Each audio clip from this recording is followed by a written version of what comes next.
Hello guys, welcome back to another video of my channel Puja লাহার চ্যানেলে তোমাদের সবাইকে অনেক অনেক স্বাগত জানাই। তোমরা সবাই কেমন আছো? আশা করছি খুব ভালো আছো। আগের দিন তোমাদের সাথে আম পর্ব স্পেশালে আম দই বানানো দেখিয়েছিলাম। যারা ভিডিওটা দেখোনি তারা ডেসক্রিপশন বক্সে গিয়ে লিঙ্কটা চেক করে নিও। আজকে তোমাদের সাথে আম পর্ব স্পেশালে আর একটা রান্না আমি দেখাবো বা রেসিপি দেখাবো বলতে পারো। সেটা হচ্ছে গিয়ে আমাদের সবার খুব খুব খুব ফেভারিট, সেটা হচ্ছে আইসক্রিম, ম্যাঙ্গো আইসক্রিম।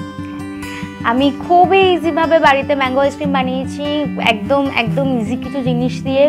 আমি কোনো ক্রিম ইউজ করিনি, কোনো কনডেন্স মিল্ক ইউজ করিনি, মিল্ক ইউজ করিনি, একদম ইজিভাবে বানিয়েছি। সো ভিডিওটা কিন্তু তোমাদের শেষ পর্যন্ত দেখতে হবে কীভাবে বানিয়েছি সেটা দেখার জন্য।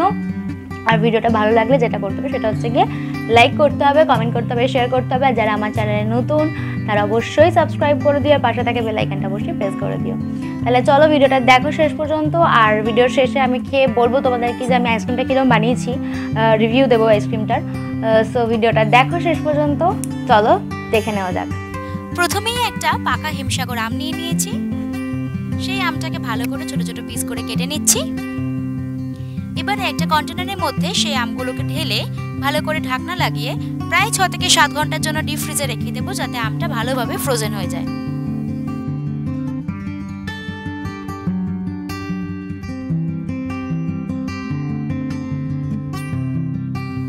এখন আমি 50 গ্রাম মতো টক দইকে একটা ছাঁকনিতে প্রায় 1 ঘন্টার জন্য রেখে দিচ্ছি, যাতে জলটা ভালোভাবে ঝরে যায়। প্রায় 7 ঘন্টা পর আমি ফ্রোজেন ম্যাঙ্গোটাকে বার করে নিয়েছি, নিয়ে মিক্সির একটা কন্টেনারের মধ্যে সেটা ঢেলে নিচ্ছি।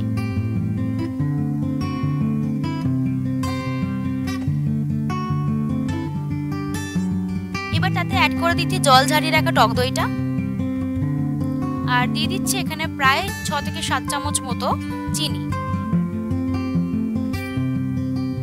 এবার এই সবগুলোকে ভালো করে মিক্সিতে পেস্ট করে নিচ্ছি।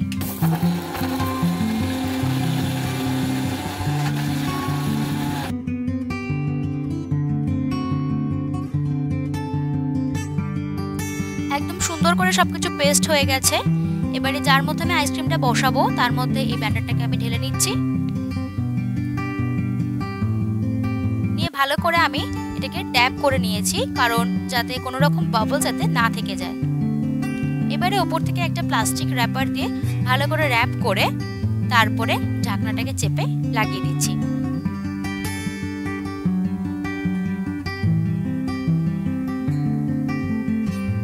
এবারে এটাকে আমি ডিপ ফ্রিজে রেখে দিচ্ছি।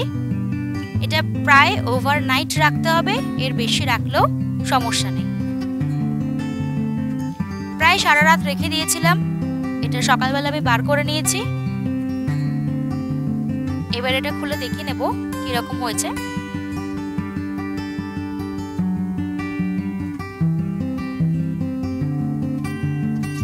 পুরো জমে গেছে, দেখতে পাচ্ছ একদম ভালোভাবে জমে গেছে।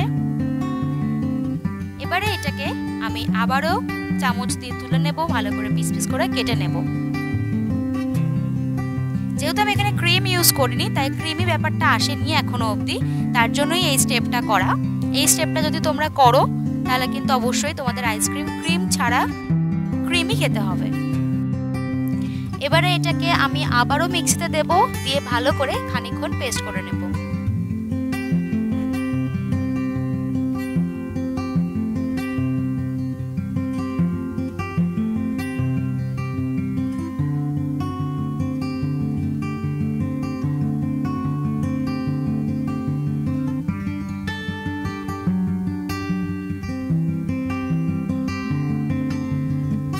তোমরা বাড়িতে অবশ্যই ট্রাই করো, এটা কিন্তু বানানো খুবই ইজি। দেখতে পাচ্ছ কতটা ঠান্ডা, এটা একদম সুন্দরভাবে জমে গেছিল। তো আমরা আরো একবার ভালো করে এটা পেস্ট করে নিয়েছি। এখন ওই আগের কন্টেনারটাতেই এটাকে আমি আবারও ভালো করে, এখন এটা ঢালা যাচ্ছে না উপর করে, এটা বেশ জমে গেছে, তাই আমাকে চামচে করে করেই বার করতে হচ্ছে এটাকে। দেখতে পাচ্ছ এটা কিন্তু বেশ ক্রিমি টেক্সচার চলে এসেছে এটার মধ্যে। এখন এটাকে আমি আরেকবার একটু ড্যাপ করে নেব, আবারও যেরকম আগে প্লাস্টিক র্যাপার দিয়ে মুড়েছিলাম, এখনও সেটাকে ভালো করে প্লাস্টিক র্যাপার দিয়ে মুড়ে ঢাকনা লাগিয়ে আবারও প্রায় 6 থেকে 7 ঘন্টার জন্য ডিপ ফ্রিজে রাখতে হবে।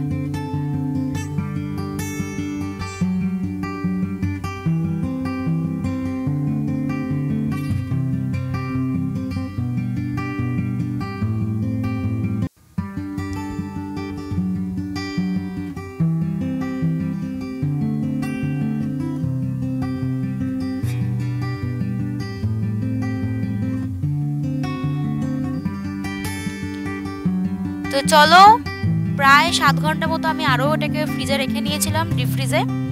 এটা খুলে দেখে নিই এবার কিরকম দেখতে হয়েছে।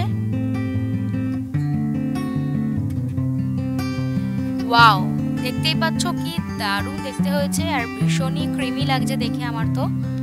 সো চলো এটাকে এবারে সার্ভ করা যাক। আমার কাছে আইসক্রিম স্কুপ ছিল না, তাই আমি এখানে চামচ ইউজ করেছি। তোমাদের কাছে আইসক্রিম স্কুপ থাকলে অবশ্যই সেটা দিয়ে তুলো, তাহলে কিন্তু এটা বেশি ভালোভাবে কাটা যাবে। সো আমাদের ম্যাঙ্গো আইসক্রিম কমপ্লিট। এবার এটাকে গার্নিশিং করে নেওয়া যাক।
সো গাইস, তোমরা রেসিপিটা আশা করছি দেখে নিয়েছো। খুবই ইজি একটা রেসিপি ছিল, তোমরা যে কেউ বাড়িতে এটা ট্রাই করো আর আমাকে কিন্তু অবশ্যই জানিও। তো চলো আমি এবার একটু টেস্ট করে দেখি আমি কীরকম আইসক্রিমটা বানিয়েছি। দেখতে পাচ্ছ, ইট লুকস ডেলিশিয়াস। জানি না, দেখতে তো খুব সুন্দর লাগছে, খেতে কতটা সুন্দর হয়েছে I really don't know. Test করে দেখি আমি কীরকম আইসক্রিম বানিয়েছি।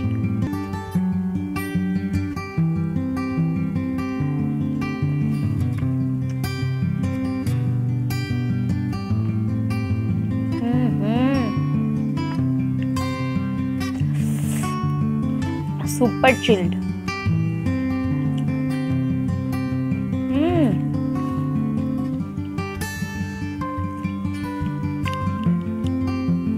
আমি নিজে অতটা ভালো বানাবো ভাবিনি, বাট রিয়েলি দারুণ খেতে হয়েছে, জাস্ট দারুণ। তোমার বাড়িতে অবশ্যই রেসিপিটা ট্রাই করো, অবশ্যই ট্রাই করো, কারণ এটা খুবই ইজি আর খেতে কিন্তু দুর্ধর্ষ হয়েছে। আমি সত্যি ভাবিনি এতটা ভালো খেতে হবে আইসক্রিমটা। এটা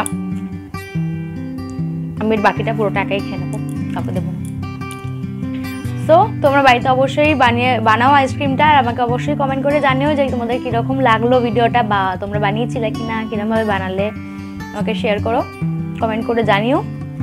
আজকে ভিডিওটা এখানেই শেষ করছি। তোমরা সবাই খুব ভালো থেকো, সেফ থেকো, হেলদি থেকো। দেখা হচ্ছে পরের ভিডিওতে। টাটা।